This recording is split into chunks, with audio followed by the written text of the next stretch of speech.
everybody, and welcome back to another episode of Don't Blame Me. Today is a guest who we talk about you a lot, like about how you've been one of the greatest guests ever. Oh my God. When we were like, we need to have her back. It's Meghan Tonjes. You like that was, first of all, you're a Scorpio. I am. And you were the first Scorpio that I was like, wow, I like her. I don't hate her. And I hate almost all Scorpios. And you opened my eyes because now there's a couple. There's a couple that I like. You know, there's more I don't, but there's a couple I like. To be fair, you'll never see more than one Scorpio in a group of friends. It's like we can't trust each other. Well, I'm not friends with any Leos. Okay, fair. Yeah, I'm like, oh no, you're too much. It's a lot. But I mean, I'm a triple water too. I got a Pisces moon. I got a Cancer rising. It's all tears, baby. Oh my gosh! Wow. All feelings. That's so many feelings. My Aquarius rising is afraid of that. Oh my God! And I love an Aquarius. So thank you. She's an Aquarius. Mm-hmm. Listen, I've tried to love many an Aquarii, and they're fascinating. Little mysteries to themselves too. Mm-hmm. So. That's fun. You are a mystery. You are a mystery. That's how I like it. That's true. It's a good time. Well, if you guys are new here, this is an advice podcast. If you want to call in for an upcoming episode, you can leave us a voicemail at 310-694-0976. And if you're an international listener, you can send us an audio message at meghanpodcast@gmail.com. Oh my God, so professional. Hey, Megan, Melissa, and potential guest. So I've had a day full of fun anxiety, so I thought that I would reach out. My friends aren't giving the best advice, and by friends I mean I only reached out to one friend. But if you're my second, holla. So I've been seeing this guy for about a year, and things are going great. He's a great guy. We have so much fun together. He's a Sag. So today he hit me with the news during a lunch date that he's like, my ex reached out to me. I'm like, okay, where's this going? And I guess she's in like dental school and she's in need of some people coming in for like cleanings. So she can, she needs so many cleanings before she can pass whatever the heck she needs to pass or whatever. And he asked me if I was okay with that, if he went in there, like his ex-girlfriend, cleaning his teeth. Now, they were together throughout high school, maybe a year or two after, some on and off. And, every time we talk about her, like, he never has the best things to say about her. So I just find it funny that he wants to do this favor for her. And, of course, he backs it up by saying, I was really close with his family, and, like, I'm sure, her mom, had her reach out because, I guess, long story short, her mom helped him get into, like, the career field that he's in now, which is really great and all, but I just don't feel like he needs to be doing these favors for her. So I asked him, like, if it was the other way around, if he'd be fine, and he said, yeah. And then he also brought up the fact that, like, when we began dating, I would see my ex-boyfriend like once or twice for a coffee date. We got out of a 4-year relationship. So he had brought that up, like, kind of like I don't know. It seems weird. And he already has a lot of like girl friends anyway. And I'm just trying to be understanding so I'm not like this psycho bitch, but I just feel like I have the right to be upset and I just don't want him to go. But I don't know. So I don't know what you think. I just feel like I've been very patient throughout this whole relationship. And, I mean, he's really patient and understanding, too. But it's like, where do we draw the line and why do we feel like we need to help our exes out when, they're not there to help us? They don't benefit us. Like, him going to this doesn't benefit him. So why do we still need to do favors for exes? So just curious what your thoughts were, because now I'm getting ready to pop off. But thank you so much. Love the podcast. You're amazing. It's like he said, I'm going to go get a free cleaning, and she heard, you're going to fuck your ex. Like that's exactly what came to mind. Oh God. I mean, you've been with someone for a year, she said, right? And so everything that I'm hearing, I'm just listening to like how you're saying what you're saying. All I'm hearing the anxiety. I'm hearing like insecurity about what's going to happen. Why would he need to talk to someone from his past unless there's specifically something in it for him? And what is it that's in it for him? And a free teeth cleaning. And I think that you're going to suffer so much in life if you let your anxiety and not even just anxiety, your insecurity kind of run the show. This is someone who's given you no reason not to trust him. This is someone that you love, that you're with for a reason. And I just kind of feel like he came to you. He could have just gone and got a free cleaning and not said anything to you. And it wouldn't have been cheating, you know? So I think the fact that he came to you to ask how you feel about it is a good sign. And you are allowed to feel the way you feel, but instead of stopping there and just saying, well, I feel uncomfortable and so this shouldn't happen, I think it would be better for you to examine where that's coming from, what happened in past relationships, what you're afraid is going to happen in this one, and realize that you can't bring all of that baggage and expect someone to just deal with it. This is a new relationship, and just because someone doesn't have great things to say or is staying super friendly with an ex doesn't mean that there's not still a connection of knowing there. Like, their families were close. They knew each other as teenagers. Wouldn't give it all this energy of, okay, well, this is, he obviously, he's doing something that's wrong. It's not worth being, I think there's something else that you're upset about. And this is just, there's no reason not to trust him. Yeah, I would say, I doubt he really wants to do this. I think he probably feels awkward and obligated. And I think he probably talked to his mom about it. She was like, you got to do it. And he's like, I don't want to. Also, if he doesn't have great things to say about her, you know what you don't want to do with your ex? Hang out. Do you know what you really don't want to do? Have them like this close with their hands in your mouth. Like, that is so uncomfortable and not fun for him. Like, maybe he wanted to like not even open the message and accidentally did. It was like, fuck, I have to say yes. Like, fair. I don't think that is necessarily like. And then what I'll say is I think, because what you say, I think you're totally spot on. And then I would bring into this the fact that you asked, first of all, you can never ask someone like, well, how would you feel if this happened? Because they're always, if they're not seeing why you're upset, they're gonna be like, oh, I'd be fine. And I've done that before. And I'm like, oh, well, I don't like that. Yeah, don't ask a question if you don't want the answer. Exactly. And then here's the other part that you like threw in very casually that he brought up, that it was pretty similar to the fact. Also, I would dare I say, not even really that similar. And I would say yours is definitely more intense, that you went on multiple coffee dates with your ex. And then you were like, but we were together for 4 years. I'm sorry. You had said that he had been with his girlfriend all through high school, a couple of years after, and then like pittered out. So that's at least 6 years. Yeah. And so that, like, I don't know why you're treating it differently. And so I don't want to be I don't want to be an ass, but kind of like what you're saying, it's like, what are you bringing in from the past? Was when you were meeting with your ex, was it not that innocent? Were you trying to figure out if you still had feelings? It sounds like there wasn't closure in your relationship, and so you had to extend the conversations beyond it. And so you're nervous that there wasn't closure in this relationship, and so that's going to extend it and possibly open up this old love. Yeah. But I think, listen, you can't control anyone. If someone meets up with an ex and all of a sudden they feel things and they break up with you, that's how it's going to play out. But you can't hold on to someone so tight that they can't even interact with people that were in their life before for a significant portion of it. So for you to go on a coffee date, listen, there's an intimacy to having someone's hands in your mouth to do a cleaning, but there's the word date and coffee date. But there's date and coffee date. And I just feel like, ideally, you would be able to be on good terms with an ex, and if it's possible for people to be friends with their ex and not want to leave the relationship and not be lying to you. Yeah. So I don't, listen, you're going to do what you're going to do, but I think if you come into this, how you come into this and how you deal with it is it's the foundation for the rest of this relationship and how you're going to deal with anyone coming from the past. And if you're not secure in what you have, then you might want to look further into that. Yeah, because I think you need to evaluate, like you said, I think it probably was something about closure with you and who you were meeting up with, because you're not seeing this as being the same. And I think that you are reading into this in a very different way. And like you said, like he can't, if he's gonna leave and he's gonna fall back in love with this girl, listen, nothing you do or say can change any of that. No.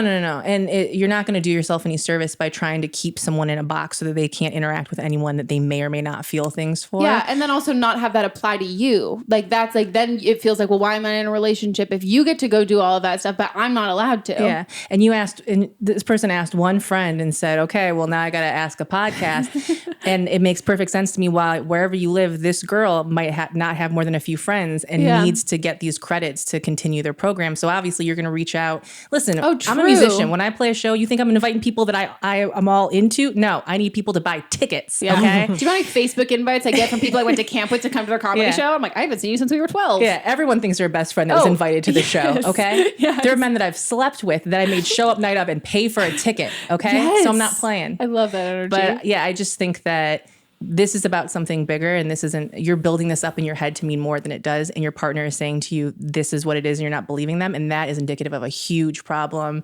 and something that you're going to suffer through if you don't start dealing with your own self now. All you can do is control yourself. Yeah. That's it. I also doubt this ex even really, do you know what I mean? Like you said, I think it's probably slim pickings. I'm sure he was the last on the list. She's like, I need one more. And he's the only other person I know. I don't want to, like, both of them be like, oh, yeah, no one wants to ask an ex to do this. No, like, I don't think either. I think you're kind of you're romanticizing the idea that like, oh, it's lustful. It's going to be sexy. Maybe you watch the episode of Friends when Rachel and Barry fucked in the dentist chair. Yeah. But like, wow.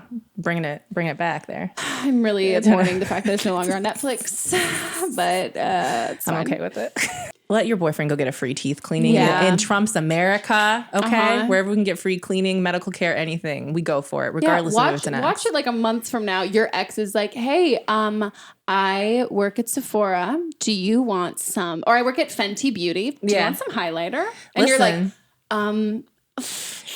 what are they getting out of it? If this girl needs other people to sign up for her college course, why don't you offer yourself to go in and you can have the appointment right after him? That's true. Like, does she need someone else? I can come too. Just don't bite her. I'm down to get free dental care. Me too. I don't have dental insurance anymore. Yeah, if anything, if you called in hoping for advice and really you just helped her find more people for her degree. Yeah. If you're local, we'll come. Because I really could use a teeth cleaning.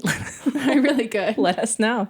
Well, best of luck. Give us an update. Let us know what happens. And I would love to know what your astrological sign is. Yes, please. Yeah, because that would be more helpful than knowing he's a Sagittarius. Yeah, you sound like a water sign. A Cancer? Pisces? Maybe. I could see a Pisces. Feels Pisces. Feels kind of Pisces-y. This is an astrology podcast now. I like to it's been.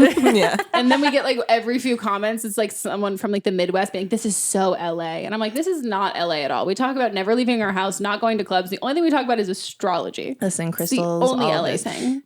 And listen, when I was in the Midwest, I grew up with astrology books in my house, and my mom was Catholic. So this is also a Midwest thing. So no longer can say anything. Delete your comments if you ever commented that. Block yourself so I don't have to do it. Oh, good one. Should we go on to the next? Yes.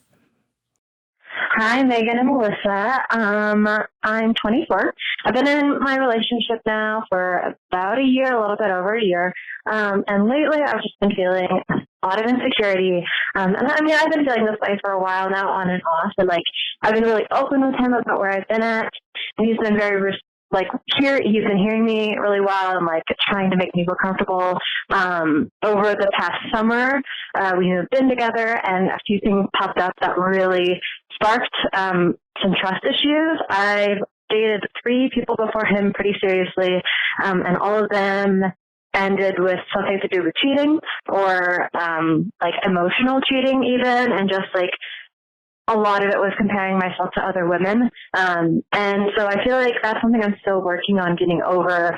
And in this relationship, he has always been very understanding of that and very like loving. But I guess one thing that's been bothering me lately, and I don't know if this is like a me problem that I need to figure out on my own or if it's something that I need to talk to him about, just because I feel like the more I talk about it, the more of a problem it becomes. And I also don't want to be controlling in any way. Like, I want it to be a happy, healthy relationship where I'm not like totally swarming him with my emotions. But he's been liking girls' selfies and like bikini pics on Instagram more. And like before we dated, he would like gas them up being like, oh, you look so good, yada yada. And now he doesn't, but he still like likes these like hot girls' bikini pictures. And maybe that's just me being insecure, but part of me is like, why isn't he, promoting me? He doesn't really post pictures of us on social media. I mean, he doesn't post much, but like, I guess I just want to feel like he wants to show me off. And instead of doing that, he likes other girls' bikini pics sometimes. And like, I just feel like that's kind of disrespectful. But again, that might just be me projecting, and he might be fine. And I guess I'm just curious about your thoughts on that. Like, everybody has different dynamics in their relationship, but like, what's crossing a line, and like, is that a boundary I should set, or is that something I just need to get over on my own terms? Oi, oi, oi. It's so hard to like drag them when they tell you how much they love you. No, I know. I'm not going to drag I mean, it's her, not though. that hard. No, I'm not going to. No, it's really not that hard for me at fucking all.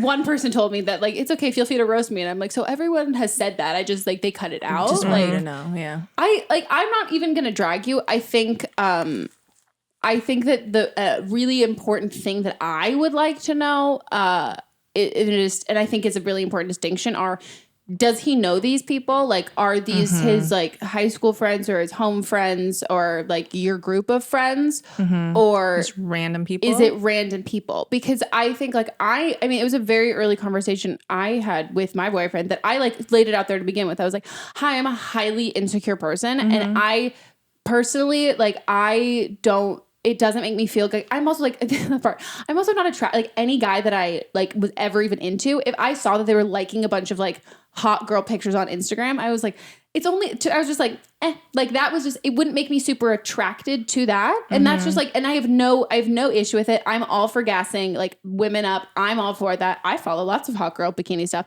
but I can know my own feelings of being like, this makes me feel inadequate. And there are some people that I also don't follow or I mute. And even if it's people I know in real life who make me feel bad about myself. And so if there is someone out there, whether it's a person that I know or if it's someone I don't know, who I look at their stuff and it makes me feel bad, it would make me feel bad seeing my partner like that because I'm comparing myself to that person. But that's not on that person. And that's like here's a thing that I have and I'm just going to let you know ahead of time with all of that. But the difference would be if he knows them, because that's what I'd say. Like, my like best guy friends and if one of my best guy friends will post a thirst trap, I'm like, my God, you look so fucking hot, get it. Or like, and like if I'm in a bikini pic, like my straight and gay friends like would literally be like, damn girl, that like one of my best guy friends is straight, and literally every time I see him, he's like, you're doing squats, nice tighter. Like, and it's not sexual, dude. It's not it's gassing up in the same way that like girlfriends gas each other up and are like, oh my God, like get it, like you look bomb. And I think there's a distinction there, like if it is one of his good friends.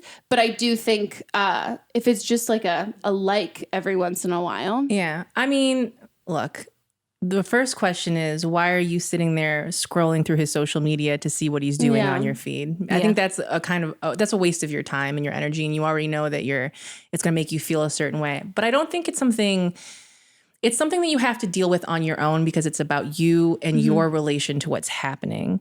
But it also can, when you've started to, obviously you're opening this up and figuring it out, it can be the beginning of a conversation with him to let him know, hey, this is on me and this is my issue, but I just want to talk to you as my partner, as someone that is my support system.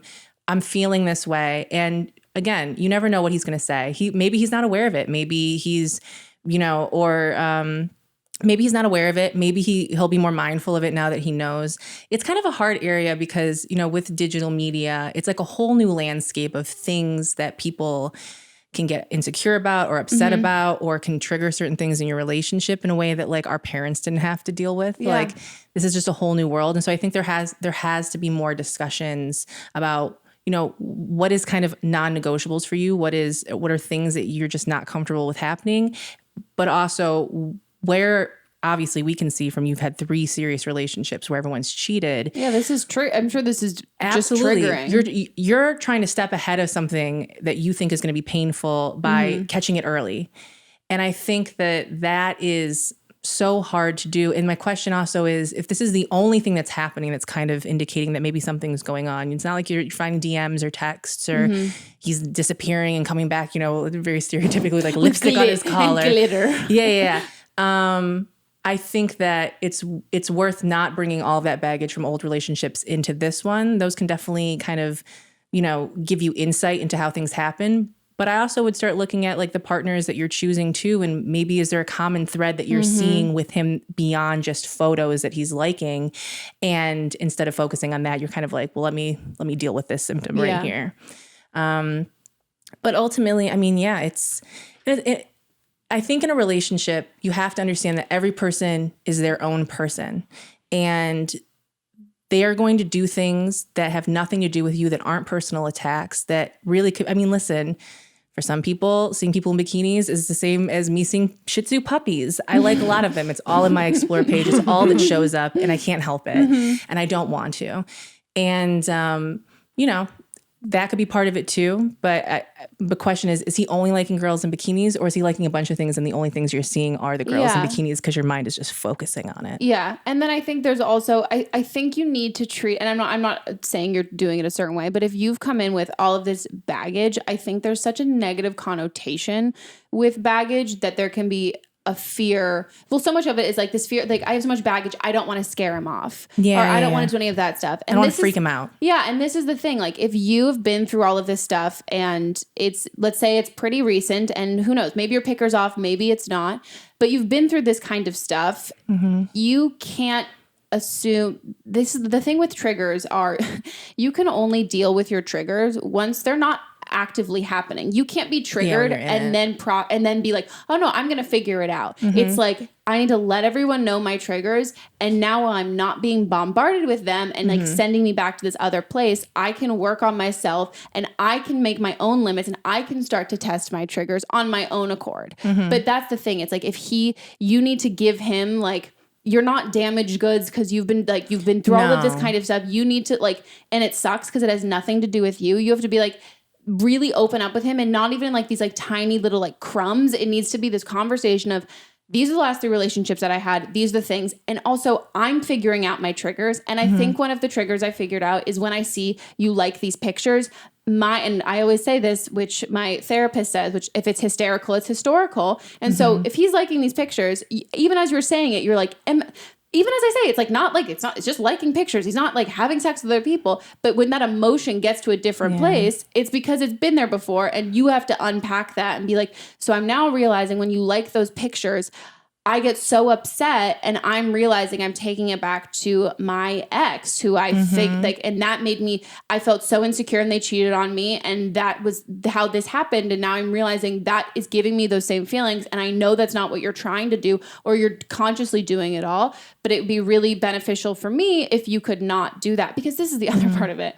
Like, it's not hard. And this is like when I had the conversation with my boyfriend, I was like, here's the thing. You can watch porn. You can look at those girls. That's totally fine. I would just love if you didn't follow them, and if you didn't like them. If you have if you want to search them and see it, like, I'm fine with that. It's just for me in the sense that like, it's like, I know there are pictures and like people who are triggering out there for me, but the harder it is for me to access it, if it's not right at my fingertips, then I have to go through my internal process of being like, am I going to search this? Do I want to feel triggered right now? As opposed to suddenly coming across it and not being prepared for it. Fair. And I think that's the other part of it, because if it is an insecurity thing of you don't want him, because I also think like this is kind of the start of it, but then you need to work on your insecurities. And I'm always a big fan of, I recommend therapy so much, but you can't, at a certain point, as someone who's been in therapy for the last like 2 years. How long have I been in therapy now? I think a little bit longer than 2. Oh my God, it's amazing. I love it. Till 0 tomorrow. But I learned that I was so stubborn about, well, this is me. It's all about me. I know me better than anyone else. I can do this. And my therapist was like, I hate to break it to you, sweetie. You've been living in this body for like, at that point, like 24 years. If you could have done it, you already would have done it. Yeah. Like, you wouldn't feel super insecure if you could fix it. Like, you're not choosing to feel this way. You're not, and with anything like anxiety, depression, it's like, you're managing it. Yeah. It's like, and if there was a solution and it was inside of you, it wouldn't take 22 years to get there. Like 24 years, you would have gotten there already. You need some help. It's also, you should just really have a lot of compassion for yourself too, because you said you're 24, you've been in this relationship for a year, and you've had 3 other serious relationships, which means you have been monogamous and dating people since you were a teenager. And you probably haven't even had the time to process any of the endings of those relationships, because you've gone into the next thing and carried that over. And so I don't think the solution for everyone is like, oh, I haven't had time to process this, I need to break up and just be on my own. And the reality is that a lot of us are going to have to process things in relationships. And if we're lucky enough to have partners that are willing to kind of go on that journey with us and grow in their own ways, that's really incredible. So I think that, obviously it's not working for you to kind of keep it all to yourself and not say anything because you're writing into a podcast hoping that like strangers will direct you, and your partner is sitting right there probably just going through scrolling and liking things and not even realizing how it's affecting you. So I think it definitely is a conversation, but it's all about the energy you bring into it. So if you come in and you're angry and you're upset, you're not going to get a great reaction, and someone's just going to say, well, that's your issue and whatever. Yeah. And depending on who they are, or start a fake account and just follow people, which maybe that is helpful for you that you don't see it.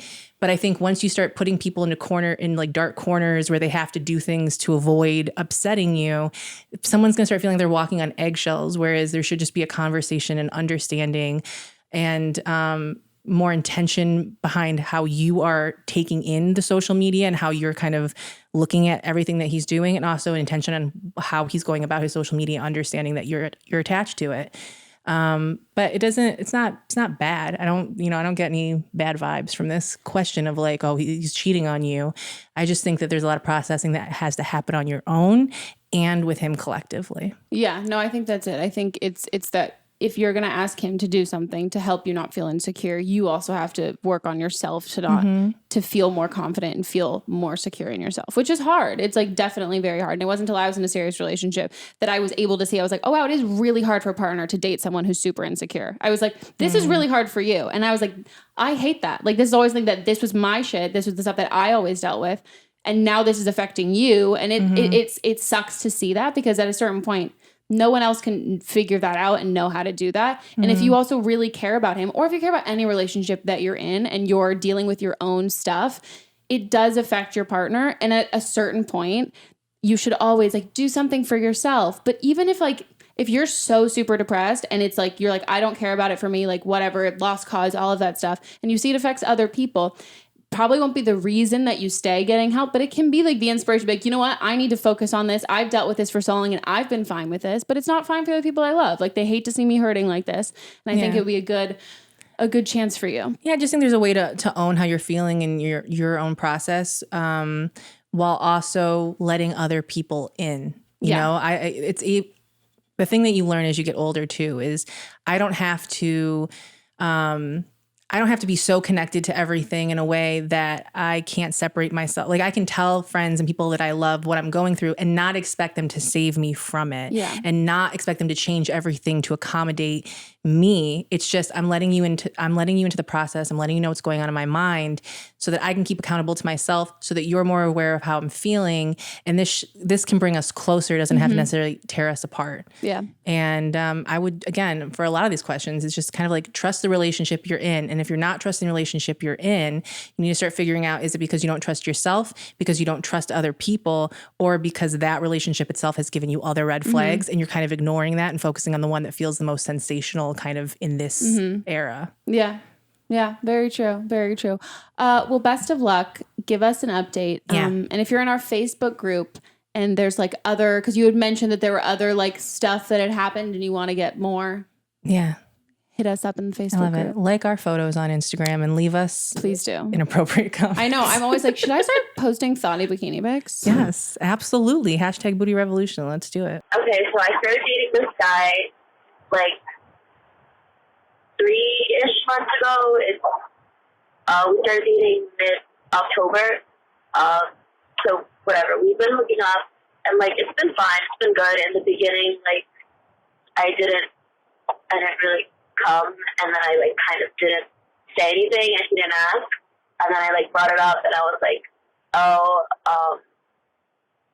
I didn't come, and like I know I didn't bring it up, but you also didn't ask, and like I told him how I felt about that. He was like very like much like apologetic. Was like, no, like I want to make sure you're having like a good time too, and whatever, yada yada. He's like been trying so hard. He's like been really like been putting in effort, like taking feedback, like he's really been trying, and like I appreciate it, and like I like see his effort, and I'm like, I just like don't know what to do to make this better for me, because I came once, but then other times it's like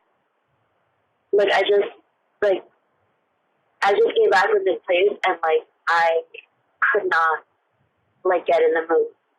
Like, no matter what. Like, couldn't get in the mood. Like, and like I feel like that happens to me so often. And it's like not like not attracted to him, or he's not like doing the right things or anything. He's like, I still enjoy my time with him, and like we have fun, and like he still like is attractive to me. It's just like I feel like my sex drive just fucking goes away sometimes, and it like makes no sense. Like I have to have him like horny the whole fucking week before I see him, and then it's like, oh, we're here, like he's going down on me, and I'm like, fuck, like I don't feel anything.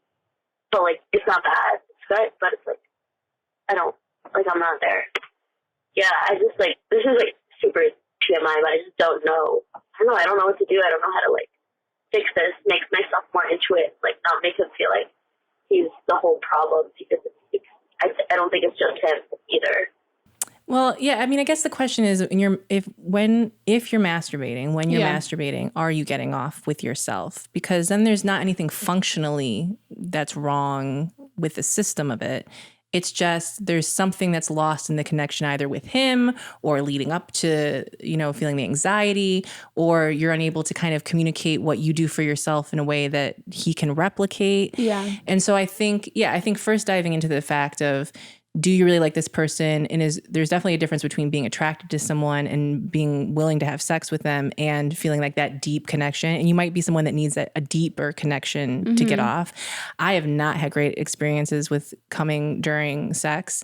It's not. We are the great. statistic majority. Yeah. And I can get myself off, but I've mostly had hookup experiences. And so that's not really great to foster that like communication or that constant, like, it sounds like this person you've been hooking up with for a while and he wants to learn and he wants to figure out what pleases you. And so if you want to go down that road, I have suggestions for things you could do that might be pleasing to you.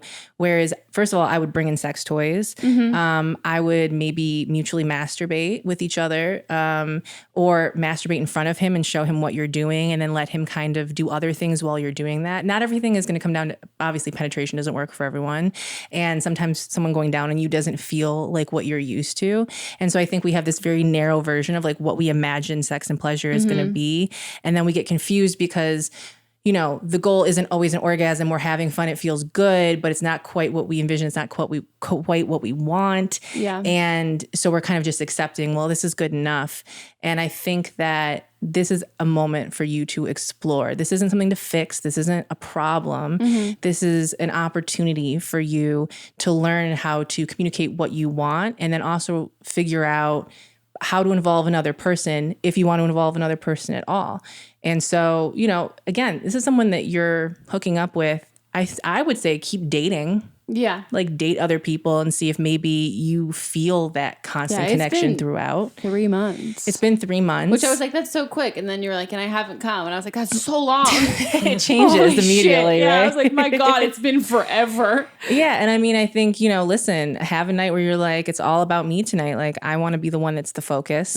But if he's doing something and you're not feeling it, it might just be that he's not hitting the right spot in the right way, or, you're just used to maybe sex toys or a different kind of pressure, different kind of vibration. Yeah. And that's what you need. And there's nothing wrong with that. There are a lot of people that use sex toys. We were just talking earlier. I was talking about one called Eva, which the little legs of it go under your labia and it sits on your clitoris, and it can stay in during everything. So you could have that on and he could be doing other things to you or kissing you or talk. Maybe you need someone to talk dirty to you while you're touching yourself. There's so many different ways. And I think that I would use this not as because you're bringing all this anxiety and like you sound sad as you're talking about it. And I totally understand that.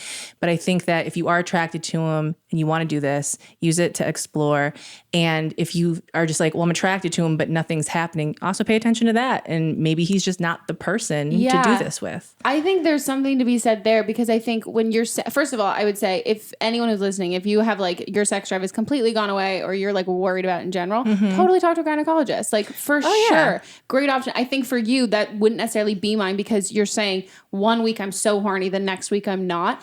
I would also track it with your period cycle and see if there's birth control, if there's something there. And also even just track your moods. You're like, oh, am I really horny when I've been in like a great mood? And like, oh, are these weeks like the week before my period that I'm PMSing? Am I really not so much in that? Or what are these things? What are the constants that are happening as this is kind of tracking? Or even if it's just like cycles in general, you're like, oh, it's every other week, or like it's the first week of the month that I'm really into that, and then I'm not really for this other time. Or is it that you had been masturbating more, or you've been masturbating less? Like, figure out how that timeline kind of goes. And then I would also say, like, you're so attracted to him when you're talking to him and like the whole leading up, and then you get there.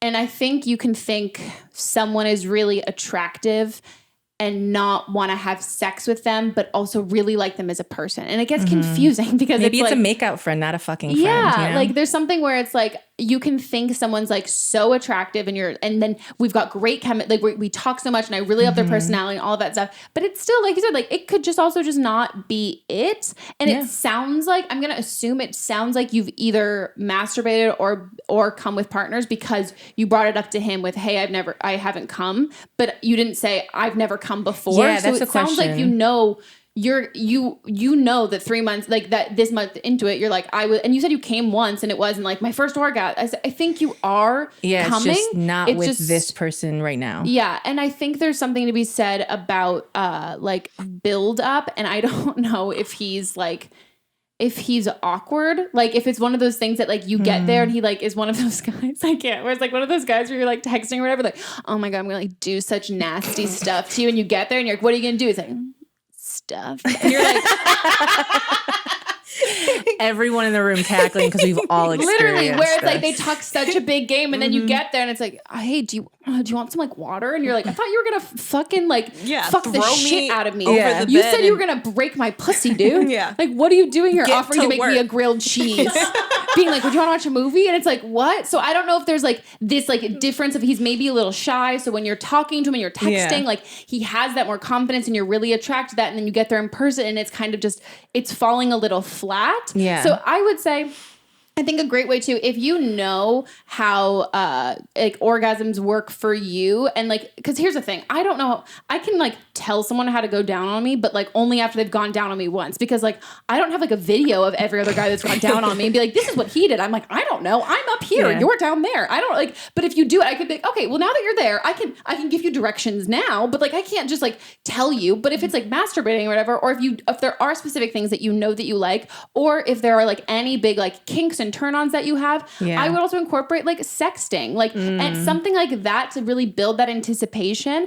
And then when you start hanging out with him, I think there also needs to be this. I took Shan Boudram's what is the quiz, for the game of desire, and it's the one that's what your turn on quiz or something like that.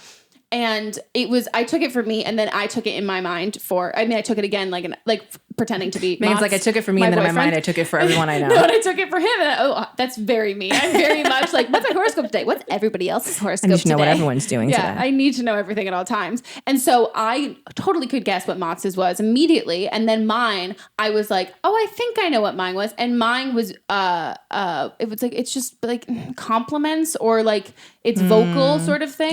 So like the biggest turn on for me is like, you look so fucking hot right now. And I'm like, cool, dripping, let's go. Like, but there are so many different ways of that. And a lot of the time, and Shan talks about it, a lot of the time, a huge majority of men, statistically, are visual. So if they see, and like, that's what Mons is. And I was like, well, cool. I wear Diane Keaton sweaters every day. So let me remind myself, throwing a bra once every month to be like, sup. But so there's that visual thing, and that's an unspoken thing. And that's immediately in the mood, visual, got it, good.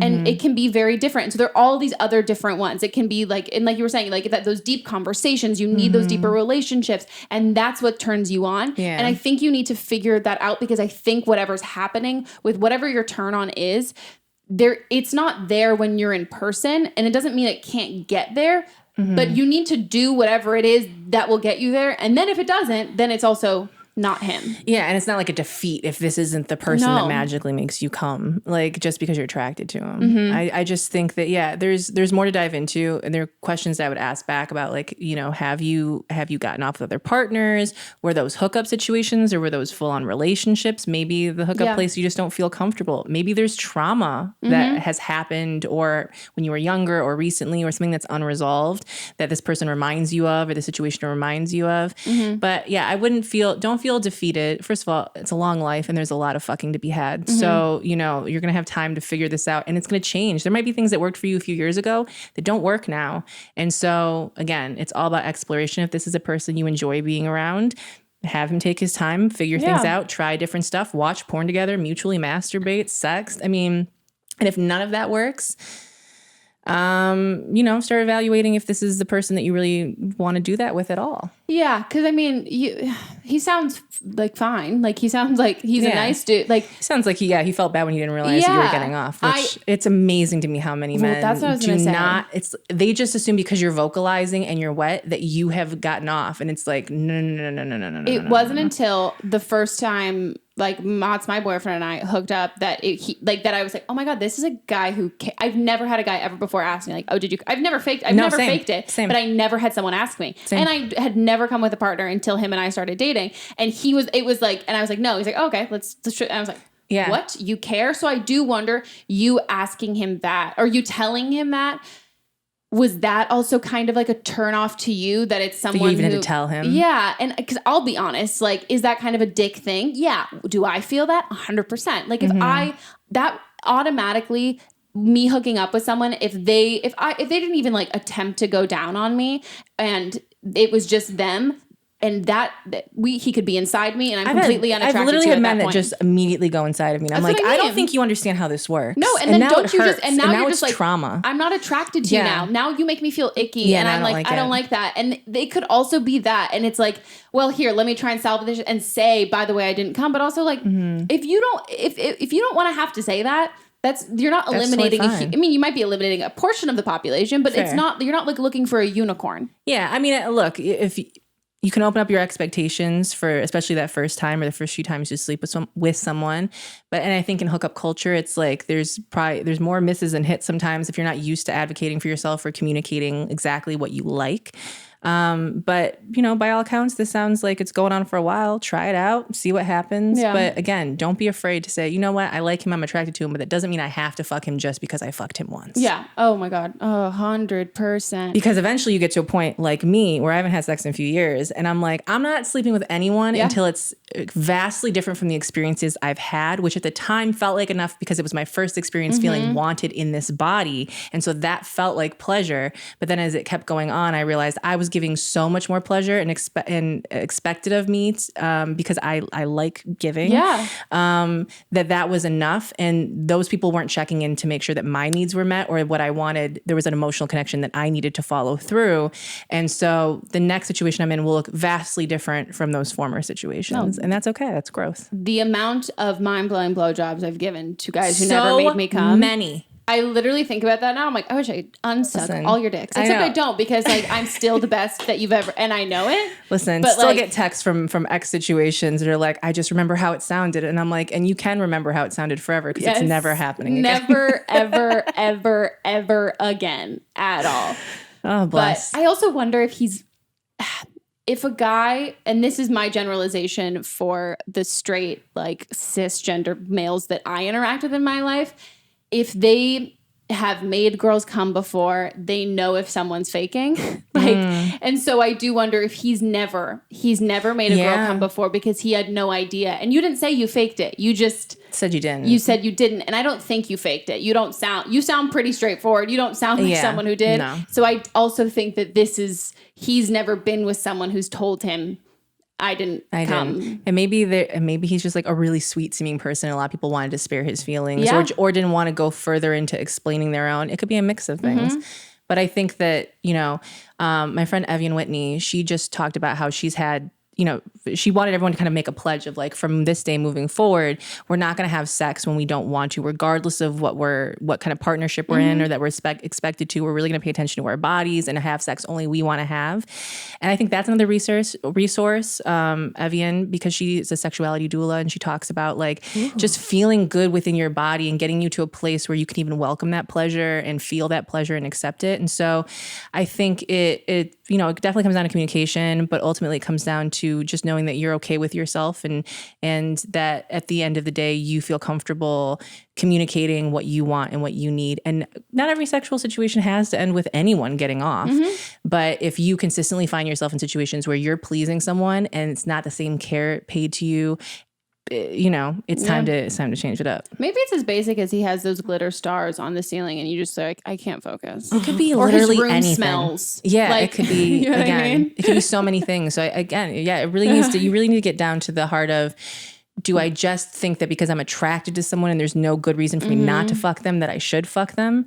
Because if that's the case, or I slept with them once and so I have to continue figuring this out until it works, life is too, it's too long and too short at the same time. So I just think try what you try here, but don't beat yourself up because one person that you've been with you're not getting off with. It's fine. Yeah. You're going to be okay. Yeah. You'll be fine. You'll have worse sex later in your life too. Listen, there's worse sex to come. There's better sex to come. It's, it's a grab bag. Yeah.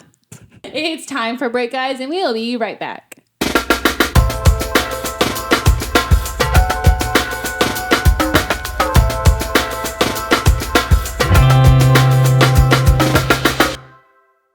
Did you know that 75% of us are walking around every day chronically dehydrated? We are suffering needlessly from frequent headaches, energy slumps, and poor focus. It doesn't have to be this way. Hydrant creates flavored electrolyte packets you mix directly into your water to make hydrating your body easy and delicious. Each rapid hydration mix has the 4 essential electrolytes your body needs: sodium, potassium, magnesium, and zinc to help you hydrate quickly and stay hydrated all day.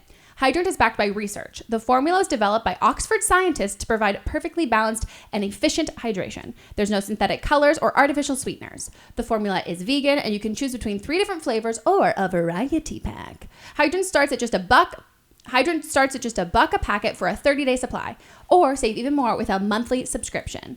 Now, we love this. Melissa, you're a huge fan. I am. I've tried all 3 flavors. Our personal favorite, I know my favorite's lime. Isn't your favorite lime?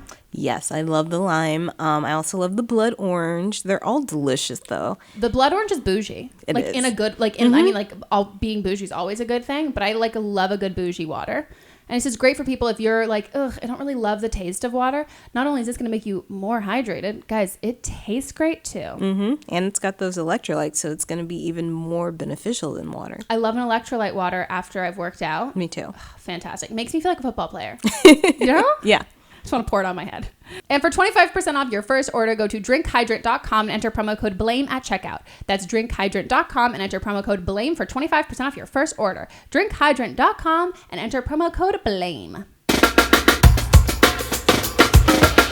And sup, bitches. We're back from our break. Let's get into the rest. I'm 20 years old and I have masturbated since 14 maybe. I lost my virginity at 16 and I have been sexually active since then. And I have a boyfriend now and we are dating for 7 months now. Sorry for getting specific, but I guess it might help with the advice. So I have messed around with myself down there, and I have gotten orgasms with my partners with combined penetration and some down there action, but when alone, I can't go all the way. I always stop myself from having an orgasm. I find pleasure with what I'm doing, but never let myself go, and I don't know why. I get in the zone pretty quickly, but can't go all the way. I guess I'm afraid maybe. I can't really describe the feeling, honestly. I don't come from a religious background, so it's not at all a God is watching kind of thing. And also, I guess this is relevant. I can't do it alone without watching porn. I can disconnect from porn, but not start without it, which I don't know if it's weird. My boyfriend is amazing, but I feel that I should get the same effect with me, myself, and I. Also, when he's doing it to me, I have a hard time letting go. And though I am getting better at it, I have spoken about this with him and he's very comprehensive and he's also helping me letting go. And I'm calling to get advice on the whole situation and how can I not be afraid of whatever I'm feeling and do it all the way by myself. And if this is a normal thing, love the podcast. Thank you. Bye. Thank you. Bye. Thank you. Bye. Okay. Bye. That was great. I love how clear and concise you are. I love it. You're an earth sign. You have to be. You're Capricorn. You make lists, I was going to say, you? it's a Capricorn or a Virgo. It feels it's being Virgo. like, here's what this is all the evidence. I've tried to figure it out on my own. Here's my hypotheses. Would love your intake. Listen, people send me like their full charts now because I always guess this stuff on my podcast. You know, I turn off most people's like retweets and replies. I don't turn off yours. A, because you're very funny, but also because the people who follow you are also equally funny. And so there's just so much astrology bullshit of people being like, drag me. And you're like, okay, bitch, I will. And listen, I have so much fun. Love it. Aw, it's a good you. time. Thank you. I'm glad this question brought us closer together too. What are your thoughts on Okay, this? so this is interesting. First of all, I want you to let go of the idea of what normal is because this concept of like, I don't know if this is how I'm doing this is the right way. It's clearly the right way. I think starting off with porn is fine. I think it sounds like you've noted it. There's a control issue, right? Like you don't want to let go. And so I'm sure watching porn, you're watching something else happening. And so you feel like you're an observer as opposed to being like the main center of it. And so you can probably let go a little bit, dissociate yourself a little bit, and then you're getting closer to your orgasm that way. So I think that's totally a fine way to start. A lot of people start off watching porn. I occasionally watch porn if I'm just like, I don't have any good memories or good I don't have anything in my mind right now that's really getting me there, and I just want in and out, you know. And so I think explore that. Like if you can get all the way and you can make yourself come watching porn the whole way through, that's the first step. Like now you know that you can get there, and then it's peeling it back and figuring out how to do that without all of these kind of extras involved. It sounds to me, you know, you're getting to a certain point and then you're kind of letting go of getting there. You're pulling yourself back. And I think that there are a lot of things that could be happening. Again, I always go back to if there's any kind of trauma that's happened or if there's a situation, not even necessarily traumatic in like a sexual way, but in your family, in your life in general, where maybe you're so scared of giving up that control of something relaxing. You don't know. Yeah. And it sounds like you even struggle to do that with your partner, and your partner is trying to help you. And I also would recommend different toys. They have toys now that literally like move, pivot, spin, do backflips. I mean, on your clip, all kinds of things. And so, you know, I can get myself off with just my hands, but I do prefer so much effort. I do. Yeah, it takes much longer. I'm gonna be honest. I can, but I don't want to. Time, I'll give up. Yeah, I don't want to. This is taking too long. I know. Sometimes it's so much better. I'm just gonna go to bed. I'm done. Yeah. It's so much effort. It's like reserved for like when I'm traveling and I couldn't bring anything with me, and I'm just like I have to figure this out. But even then, I'll probably be like, it's not worth it. I'll orgasm when I get home. It's fine. And so I think maybe that's part of it. Of like maybe, you know, when you have someone else doing something to you, you're coming with your partner. It's because you can you're not in control of everything, you're letting go. And so maybe you need to mess around with some toys that will, or your partner too, with toys that will let you have kind of hands off, lay back, enjoy it, relax. Our favorite sex toy, the Crescendo, is very hands off. Yeah, Crescendo. There you go. You don't have to touch anything. See a whole recommendation. It wraps around you. It does. I relate to this though. This is very much me before the first time, because I have, surprise to no one, I have massive control issues. Like I know. Is it a shocker? Would have guessed. Isn't it so wild and weird? I am like a control freak, and I didn't masturbate until I was like 20, 21 maybe. And no, that's not. I didn't actually come masturbating until I was probably like 21-ish. But I had tried many of times, and that was my thing. Is like I would get in my head, and then it would be like, okay, I'm done. Yeah. And here's the part that I think you need. I think like porn is great. I don't know if this is a very specific recommendation, and this is the first time I ever had an orgasm. I don't know if you have a bathtub, But there is something combined with, and this is like a part that will help me if I'm having control issues in anything, is noise. I need noise that's not my mind. I need water running, and I will play like fucking rap music at the same time. And it's nothing that I'm not listening to the lyric. I just like, I need all of this other stimulation. It's the same thing with like, I can't work out at home. I can't do a quiet workout. I need to be somewhere that's not my house. I need to be like, there needs to be like dimmed lights, and I need loud music. Otherwise, like I can't focus. Also, I have ADHD, so I need lots of stimulation in order to do one thing. Otherwise, I'm not. Maybe having directed. another person with her is why she's able to get off, because there's something else to distract from her that you mind. can think about and you can see, and there's all of that other stuff. But if it's literally you laying in bed and it's quiet and it's just you in your hands and you're kind of watching porn, that I would have a very hard time coming with that, even as somebody who regularly comes. So I think like if you have a bathtub and you can position yourself there, I would also say the thing about like, I don't know what you're using, but also if you're getting I don't want to say afraid, but you're stopping yourself before you get there, you might be it's too much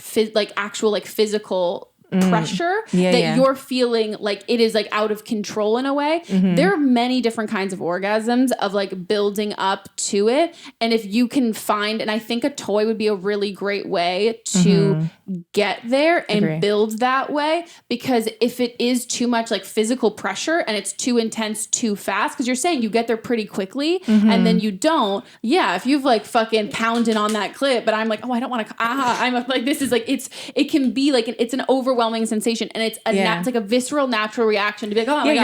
your body is tensing from up. That. Because it's like, oh no, whoa, what, like if it's too much too fast, you need to build yourself into it. I mean, maybe use this as an opportunity to start messing around with edging. It sounds like that's kind of what you're naturally doing, but you're not being able to kind of enjoy it because your body is reacting in an anxious kind of way of like, there's something happening too fast and I'm freaking out, and there's already control issues. So it's all just adding to each other. But I think like, if you get to, listen, we've all done that, where you get to a place and you're like, I'm so close, and then the battery dies on the toy, and you're like scrambling in your drawer, like, does anything have charge in it? Oh my God. That was me last week, and I was so pissed. It's the worst. Are you fucking kidding me? It's the absolute worst. But like, and then there's that disappointment of like, oh, I'm not gonna be able to get back there again. I would just take a minute, take a break, get some lube, go back to work, and just enjoy the process a little bit more. Don't feel like, see how far you can get each time. You can get a little bit further. If you spend the whole day, I mean, take all day by all means, and you're just getting close enough and you're feeling it, but then you're backing off. Just pay attention to your body throughout it. Don't add so much extra pressure to yourself. If I'm not being able to do it myself, listen, you started touching yourself and having sex young. I did too. I was touching myself. I mean, listen, I'm Scorpio. I was touching myself at like 10 years old. I still have a very clear memory of like the first time I touched my clit. In my room, I had these like mirror sliding doors. And I remember just like looking at myself. I had no one in my family in the Midwest to tell me anything about anything. So they would just buy me these books with like diagrams and I would figure it out. And I remember touching my clit and peeing myself instantly. Like the feeling of just like, I didn't expect it. It was so like, what is happening? And then obviously learning and figuring that out with that process. But again, I would say that look back and see. The question is, did she say she's ever been able to get off by herself? She has. No, she's not by herself. Not by herself. Partners. So even when you were young, you were touching yourself, but not able to get off. Yeah. Interesting. Well, I think that the thing I'm hounding on now is that you can start getting there really quickly, but it's just not finishing there. So I don't think how you've been doing that, I don't think you should get there really quickly, because I think that's not working. So I think like it panics you. Yeah. Watch porn. Don't even touch yourself. Say like, play a game with yourself. I'm going to watch like 40 minutes and I'm not going to touch myself. Oh yeah. Wait till you're so turned on that you like have to touch yourself. Don't just start off touching yourself right away and like build yourself in the process really quickly. Like get yourself super turned on and play that game with yourself of being like, I'm not, and then you keep watching, you find something else that's super sexy and you're like getting like really aroused and turned on before you even start touching yourself and stimulating. Because I think that's what you need to get there first. Because I think your mindset isn't in the mindset of sexy. So then when the physical sex, like it's physically like, oh, you're going to come, your mind's not there. So you're like, what are you doing? Stop. You're just looking for a release. And so I think that there's more into the process that's happening. And you you might start unraveling things that are unprocessed or undealt with, or just that are coming up during sex that luckily, like with a partner, you're distracted and it goes there quickly. And so it happens. But with yourself, it's just hard to quiet it. And so again, compassion, take time, figure out edging. And I understand the pressure though of feeling like if I don't have a partner, how am I ever going to get off? Yeah. If I don't know how to do it myself. And I don't think it's a matter of not knowing how to do it yourself. You know how to do it. It's just a matter of releasing and letting go enough to let it just finish out without you, you know, controlling every part of it.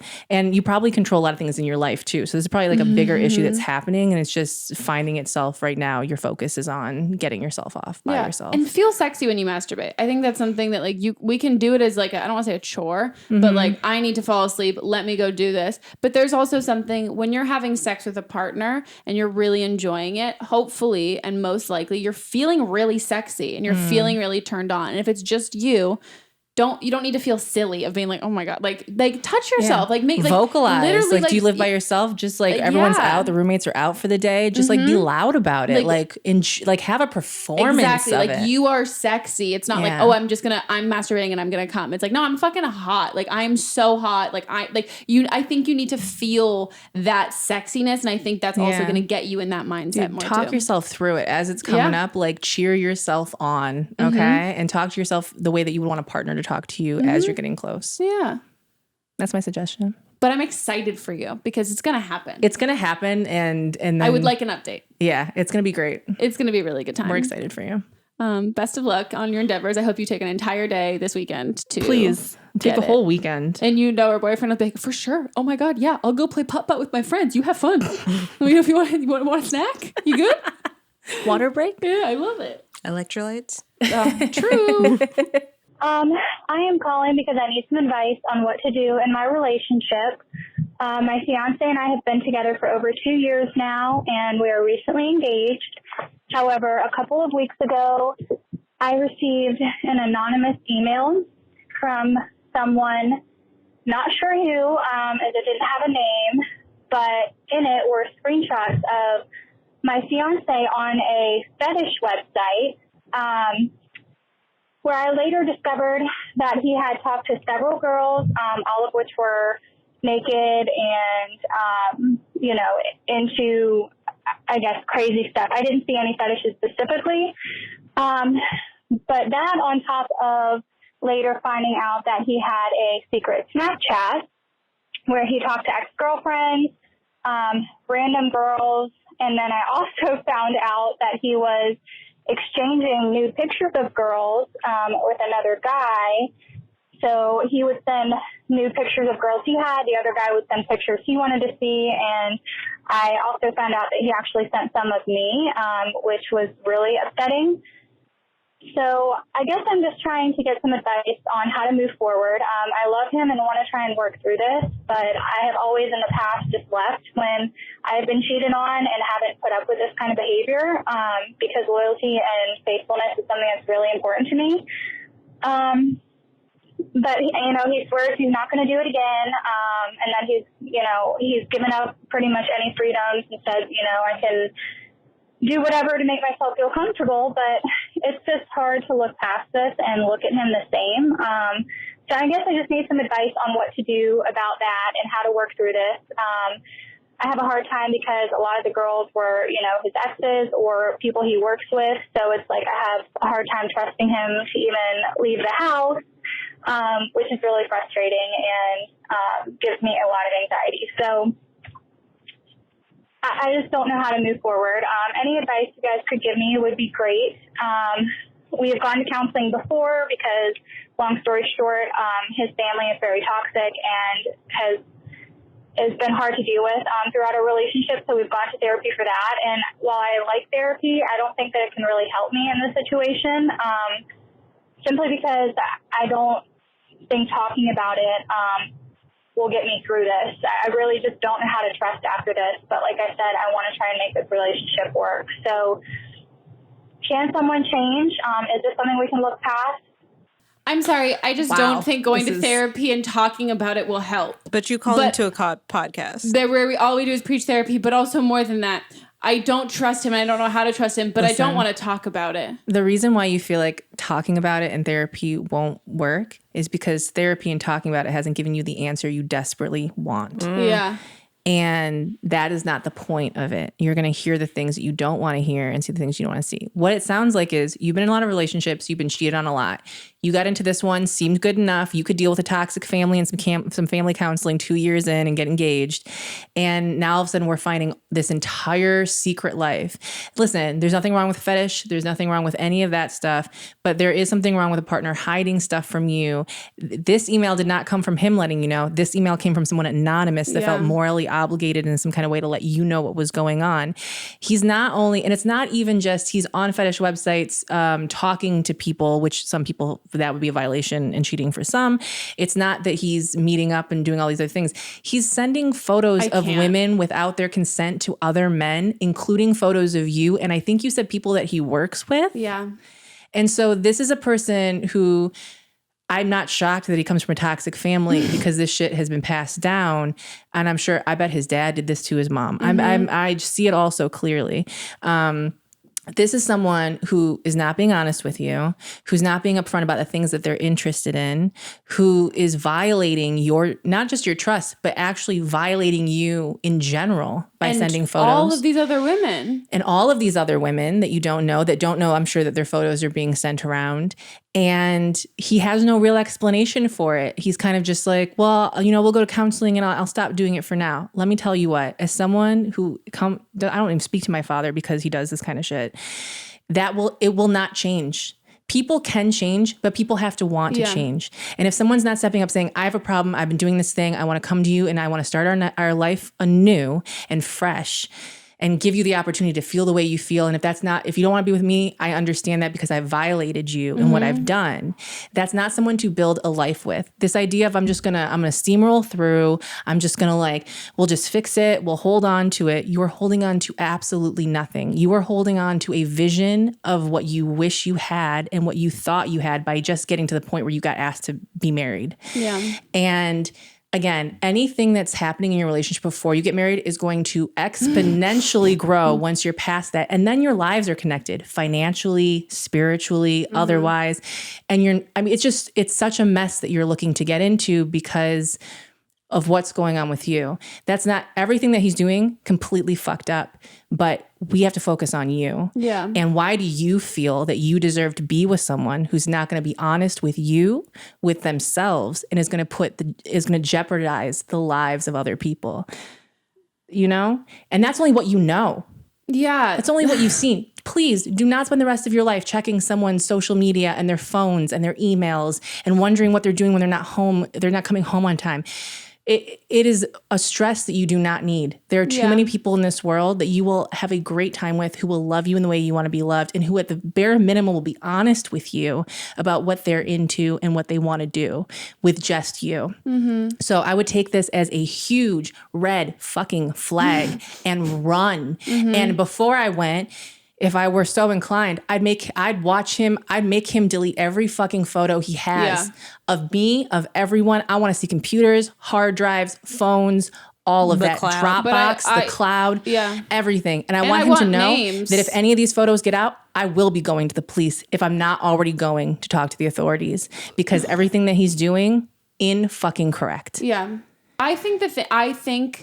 I literally have goosebumps from that. That was fantastic. Thank you. I blacked out. I saw it in your eyes at one point, and I was like, she's got this. I'm telling you, I am in a family right now that has been broken apart by a man who is, this is times a million physical evidence of doing things. But the main contributing thing is that if someone does not want to change and is not doing it of their own accord, being pressured or pushed into having to confess something, but only what's been put out there, you are going to spend the rest of your life not trusting them. You're already bringing baggage in from your other relationships, right? Because you've been cheated on a bunch. And now you're in the ultimate cheating relationship right before you're about to marry them. Take this as a gift. Yeah. This is a gift that you've been given, that you now know who this person is, and you do not have to stay with them. And this is always who he's been.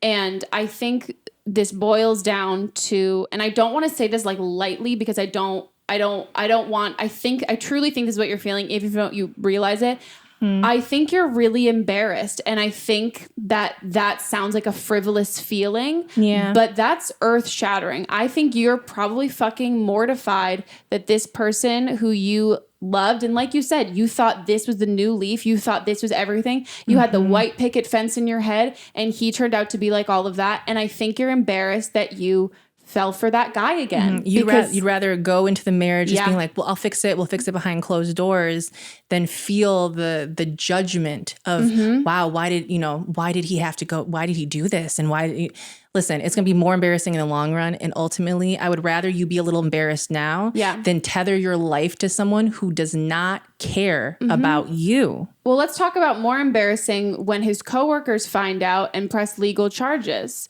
And you're a wife. Do not marry this person because your shit is connected to him and he's going to jail at some point. This is the thing. Like, if it's 2 years in, this is the stuff that you know. There's 10 times as much as you know. And 2 years in, like, here's what this is the other thing. Mats and I go to couples therapy every week. I love it. It's the greatest thing ever. And you don't stop going to therapy. So the idea of, the toxic family, but then we stopped. You don't stop. And I'm going to be honest. I'm assuming he was like, let's stop because this is not helping us, because let's just do it with ourselves, babe. Because I'm sure what happened is it brought up a lot of stuff and you guys were fighting and and I'll be honest. Oh my God. The first couple months Mats and I went to therapy, I was like, I loved our therapist, but I was like, I fucking hate this. I'm crying for hours and all this is doing is making me feel worse. And then it was like, it has to get worse before it gets better. We're unpacking all of this stuff and it's triggering to unpack. And I think that's what happens is that's what you guys were doing. And he was like, no, this isn't working. Let's be done. And sweeping it under the rug. And this is just like, this is not even just, hi, I don't care about you and I'm a misogynistic dick. It's like, I'm a misogynistic dick to the point of I'm going to commit crimes and potentially go to jail. And do you want to be the wife of the guy who's been sending naked photos? Like, that is that's, if anything, is the most embarrassing thing. And also, not to come at you, but like, as a woman, how are you okay with marrying a man who's been so disrespectful? If you don't care about yourself, that's one thing, but so disrespectful to all of these other women that don't know that these are being distributed. How I would not be able to sleep at night knowing the fact that there are naked pictures being sent around of women without their consent and being like, holy fucking shit. Like, how? I'm not looking out for that. Yeah. I mean, listen, there's probably, what I'm gathering from this, I bet whether they admit it or not, there's an element of fear in the sense of, if I leave him, will he release my photos, right? Because he has photos of you. We don't know. I'm going to guess that this man is, I got a lot of thoughts about him, but, that he has a mullet in my head. You fight with him to a point, or you argue with him to a point, and it gets vindictive. And he's obviously not someone that can be trusted with private information, much less his place in the world. So what I would say is 2020, there are laws in place now for revenge porn and things popping up. And this is not the road you want to go down. This is, I'll say it again, this is a gift. I know it feels embarrassing. I know it's hard to call off a wedding, to admit that there's this whole other life you found that your partner has, but you please don't commit the next 40, 50 years of your life to someone that can't even be honest with you for 2. Yeah. It's just the math doesn't add up. And what it really comes down to is how you feel about yourself and how you feel about yourself in relation to the relationships that you've had. Because you just are hoping that this will figure itself out. But the things that you're saying about therapy won't work and like talking won't work. Like, you sound abused. That's the part that I'm like, do you hear yourself of being like, no, therapy's not like, what do you think we're going to say? You're calling into a podcast. Yeah. Like, what do you think we're going to tell you, that there's a magic wand? We're like, okay, so if you go to this babbling brook and you drink this elixir, your mind will be cleared. Like, literally, what do you think that there's like a secret code out there? And also, I don't think you do think that. I think he's put this idea in your head and being like, come on, let's move on. And you're like, if he keeps saying move on, why can't I move on? What's wrong with me? What is it, that thing I need to do? And he's like, well, therapy doesn't help here. Therapy doesn't help. What can I do to move on? There's a thing I need to do to move on. I need to ask somebody because it's a thing, because he's talking about it. I'm not doing it. How can I do it? I don't know if this man is the example of what therapy does or doesn't do. Like, I don't think I'm taking his advice on what we should be doing as a couple or as a household. Yeah. Because he can't, as a person, stand up and be the man that he should be for you, honestly. And also, how do you feel about the fact that he's sending these to his friends? Like, these are also people you know. Do you trust these guys? Do you like these? Like, what? Because they can be sending them to other people too. That's what I mean. Again, yeah, absolutely. Yeah. So it's just, regardless of the specifics of what's happened, it's a huge violation of your trust and of your person. And I think regardless of how you feel your emotions and you're tied up with this person, but your higher self has to want more for where you are right now. And you have to look ahead and say, do I want to be, I'm not even married to this man yet. Do I want to be running behind him, making sure he's not doing what he might be doing because he did it once? Yeah. Do I want to be consistently checking on someone? Do I want to be afraid that when someone walks in the house for a party that they've seen me naked without my consent?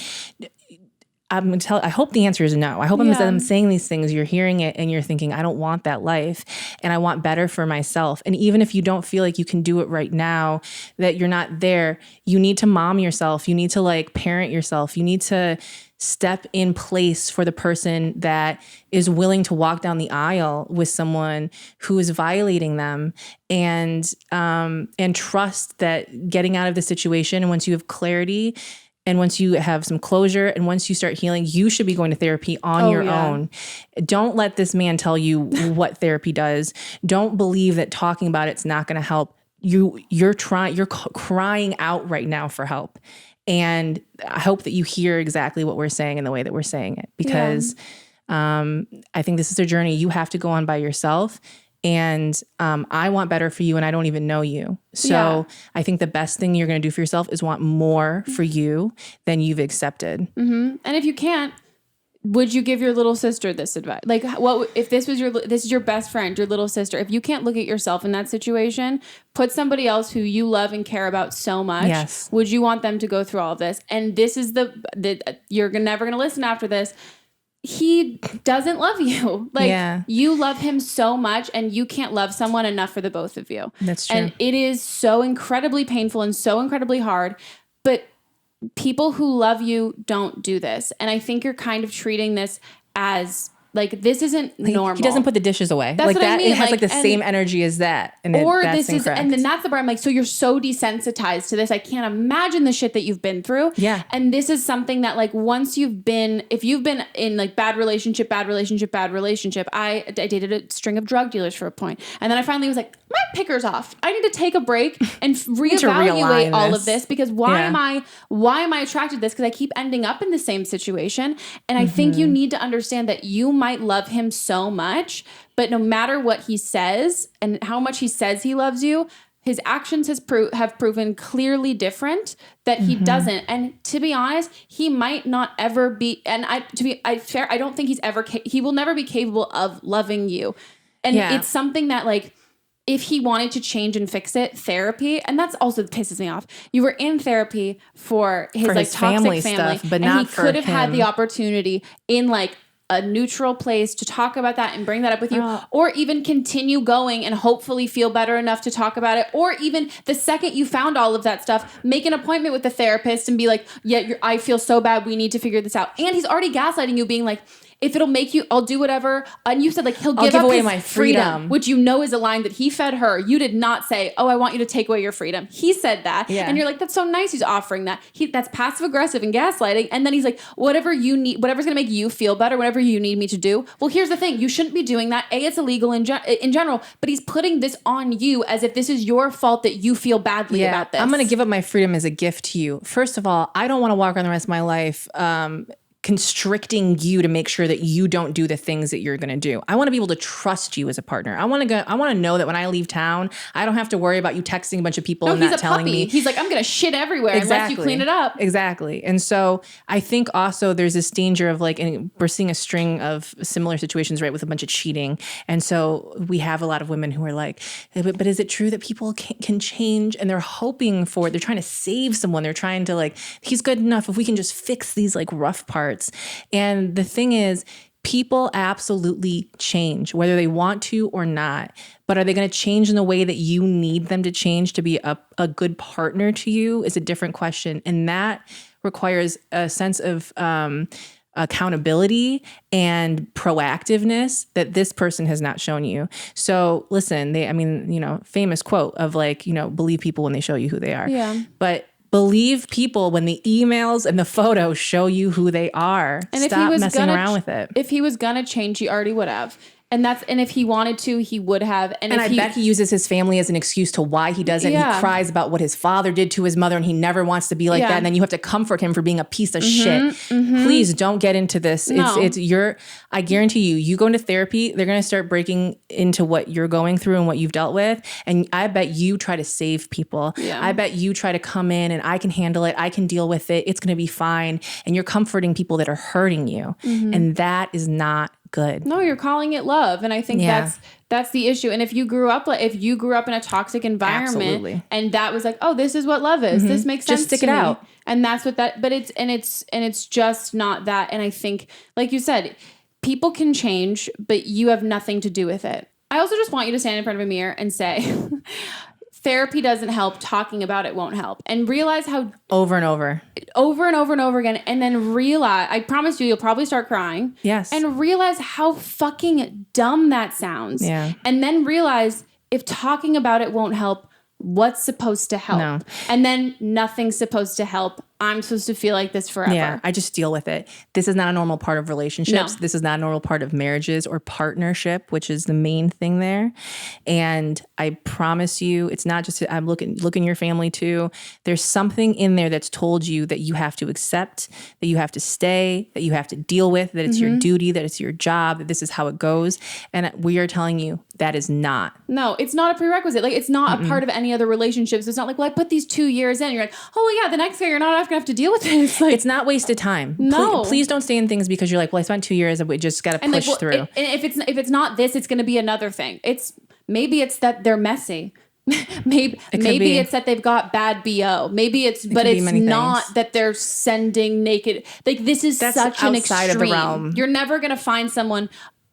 You're never going to accidentally stumble upon another person who's done all of these same things. Like, this is he's unreal. an epitome of a piece of shit. And I love you, but don't be dumb, because if you stay with him, it's so fucking dumb. And your friends and everybody around you is probably screaming inside, being like, don't be a fucking dumb bitch. Yeah. Don't bring kids into the world with this. Do not have this guy be a father. Don't get intertwined with this, because he's just not only going to fuck up your life. And if you're consenting him to fuck up your life, do not consent for that for your kids. Because your future children did not ask for that. Ugh. Yeah, no. I mean, listen, that's a not fun situation to be in. That's awful. And I understand that you're coming off the tail end of a bunch of trauma into this, and so you're just trying to make it make sense. You're living it. That's the part that's scary. But you have to see the chaos for what it is, and you are the only person that can get yourself out of this. And so if writing into a podcast and saying these things to us and hearing the response isn't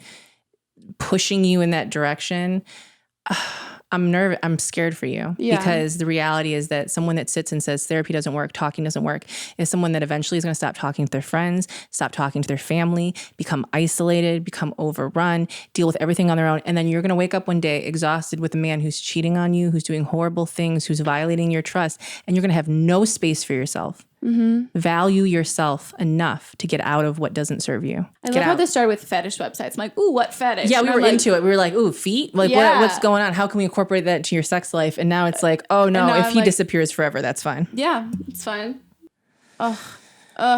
Holy shit. Well, wow. Is it time for... Don't blame them. Okay, so this is where other callers will call in with their own advice from previous episodes if they have their own experience. Okay. So the last episode we recorded, it was a Karen, and she was annoying. This one. Is she a fucking Karen too? No, but I think you should share with Megan. Yeah, give me a rundown. This is oh shit. Yeah, break it down. This is from She's the got episode. her smug face on, so I know it's gonna be good. This is from the episode that you and I did in February. The original caller had oh shit. gotten pregnant by her stepbrother. Yeah. Oh, shut the fuck up. Didn't I make a joke in that episode of being like, no, I think I made it off camera where I was like, no way anyone can call in relating to this one. Okay. Yeah. So this person hasn't been through the exact thing, but her friend has. Oh my God. Wow. Is everyone fucking their stepbrother? Yeah. Jesus. But to give her credit in the original call, before she started, she goes, get ready for some Alabama type shit. Self-aware. We love it. got ready, but I wasn't ready for that much. I was like, Alabama, okay. And then I was like, oh, you mean incest. Hey guys, I'm calling, not with personal experience, but I do have a friend who went through this, and I talked to her about it, and she said since it's anonymous, she'd be fine with me talking about it. But it's about your recent M&M episode about the girl who's hooking up with her stepbrother. So my friend also, she actually lost her virginity to her stepbrother. But they had become step-siblings at around 7, but they weren't living in the same house until they were both, she was 16 and he was 17, but they went to high school and stuff. And that's when they lived in the same house. But before, they didn't even live in the same state or anything like that. He lived with his bio mom, and she lived with the stepdad and her bio mom, that sort of thing. And so then when they started living together, when she was 16, she was living in their garage, garage turned room type thing. And they ended up hooking up, and ended up hooking up a lot. And when she first told me, I was kind of oof, that sounds it sounds to y'all's point, it's just a little bit weird.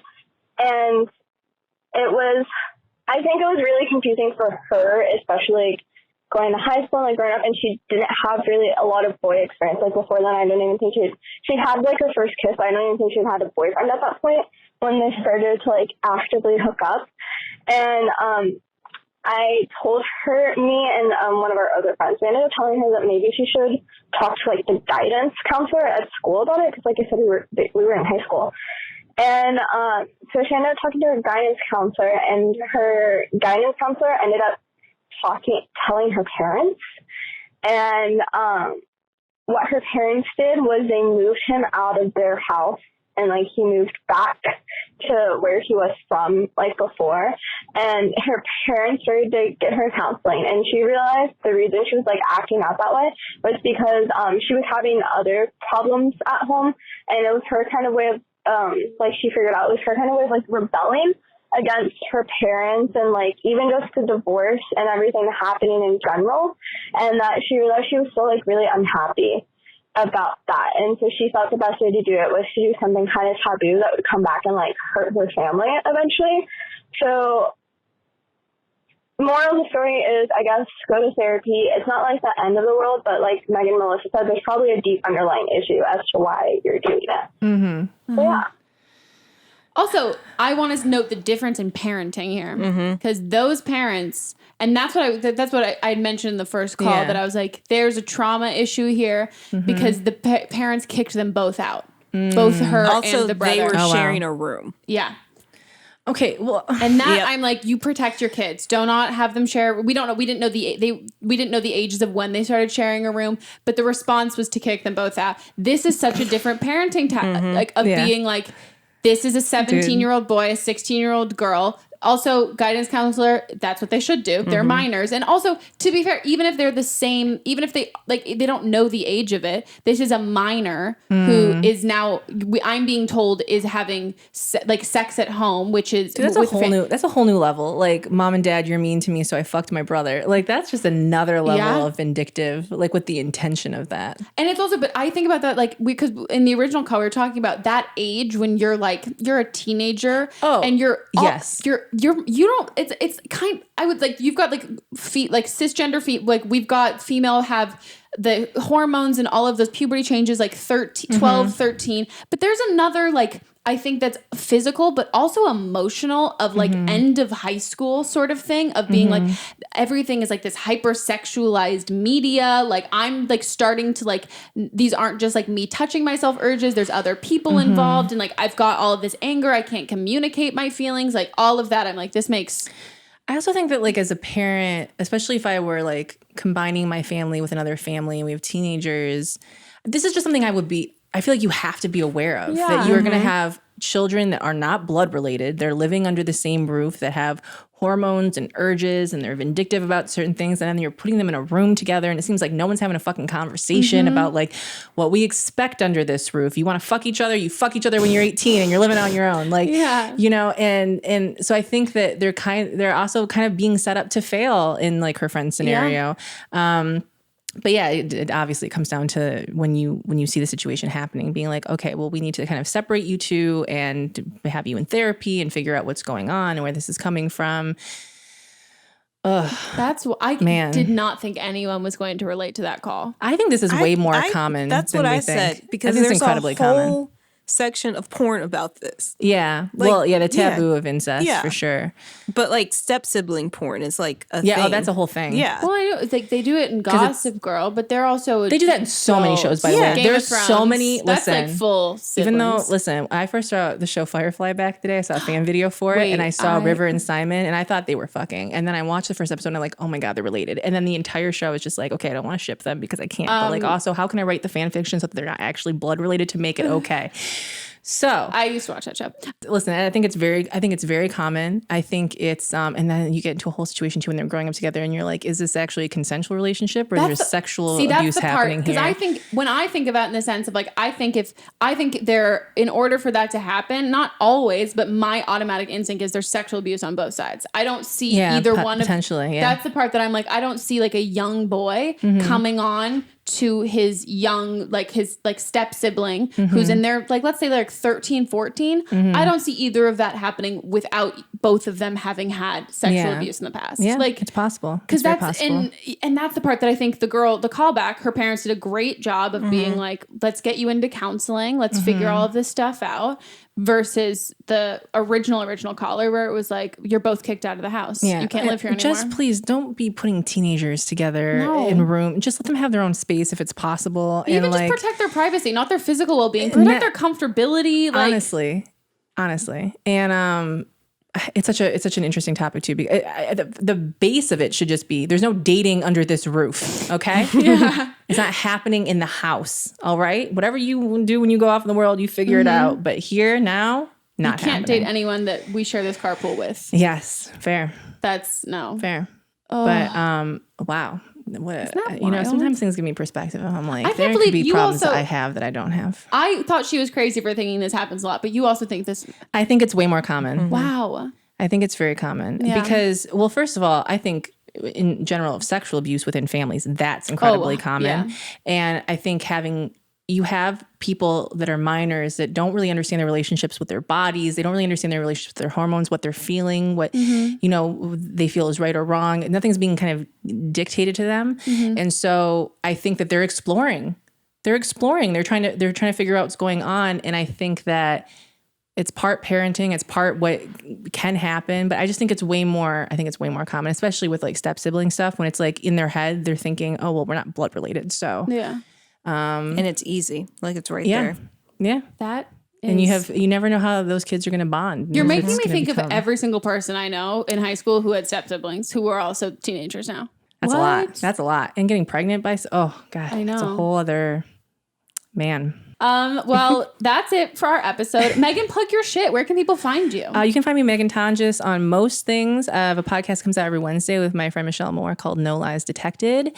And listen, you type my name on iTunes, you're going to find podcasts, but you're also going to find music. You are so fantastic. And I've told you this. I think I told you the first time you were on that you were one of the first people I think you must have been one of like the first 3 channels I ever subscribed to on YouTube. Oh my God. And I never unsubscribed. You have the most beautiful voice. Thank you. And it's not, obviously your voice wouldn't change over like the time or whatever, but I don't think a lot of people continued doing just like filming yourself singing in your bedroom kind of videos for like this long. Yeah. And like I took a little bit of a break, wild. but I'm easing myself back into it, you know? But easing myself back into you're so good. You guys go listen. It's go cry to my music. I was going through a lot of shit in my 20s. Prepare yourself. It's some feelings. Some sad breakup music. Be in your feels.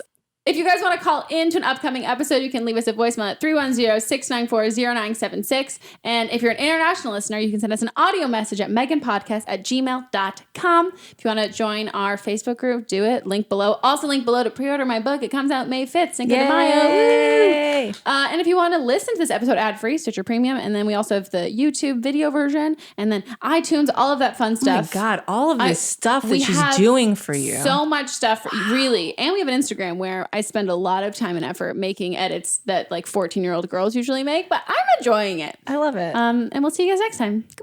Goodbye. Bye.